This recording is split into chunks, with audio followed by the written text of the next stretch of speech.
Bali, dun pa lang kasi sir, medyo ano na, alat na. So almost $1,000 na yung naubos. And then naghanap ako. Wala pa pong gold doon eh. Kaya yung sa inyo nakita ko kasi maganda yung advertisement and then nag-try ako. Right after that, ano na talaga ako, nag-subscribe na ako sa inyo. Naka-lifetime access sir? Yes sir, pero hindi pa po ako pulipig sa inyo kasi Okay. pero Okay. planning naman then may mga learnings and knowledge na. So I believe kahit yung may mga paths na mga nasunog or na-loss, I think kaya naman siyang bawiin. And then from there, mag-start ulit with the learnings. Okay, so kailan ka sir nag-join sa Trading Mix? Ano po yun? First week of July. First week of June. Ako sa June eh. June lang din po. Pero yung pag-search ko po dyan, and medyo matagal na, pero nag-start lang ako sa other broker nung June. And then, 2 weeks after, yun nga, yung first week ng July, pumasok na po. Okay sir, so far sir, anong nag sa Trade with Mix? Bakit ka nag-join?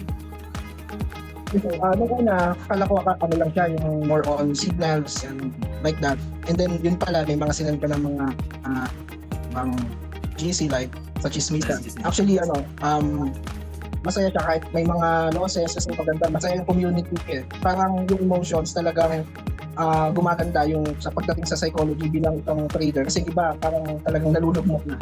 Which is, mali, hindi dapat gano'n. And then, ako, nag-trade po kasi ako while working. So yun, medyo out of focus. Pero pag yung sa GC talaga nababasa ko, medyo, nakakatuwa yung mga natin, yung mga members. Okay. Kaya doon mismo lumalakas din yung yung faith and naniniwala ako na trading is actually hindi ka ganun kadali pero in the long run is magiging profitable na rin like the other traders.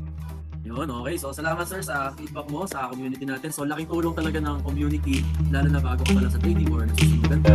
Iba rin talaga kapag marami kang kasama sa trading journey mo. So, kung ikaw nasa VIP channel ka, wala ka pa sa Chismis channel, join ka na po doon kasi marami kami chismisan doon kapag may ongoing po. So, nakapag-rate ka sa excited lang na kahit matalo, okay pa rin, masaya pa rin. Kaya lalo na kapag nagpa-profit, sobrang okay. So, congrats sir. Thank you po sa pag-share mo ng feedback mo sa community natin. And i-PM mo ko sir sa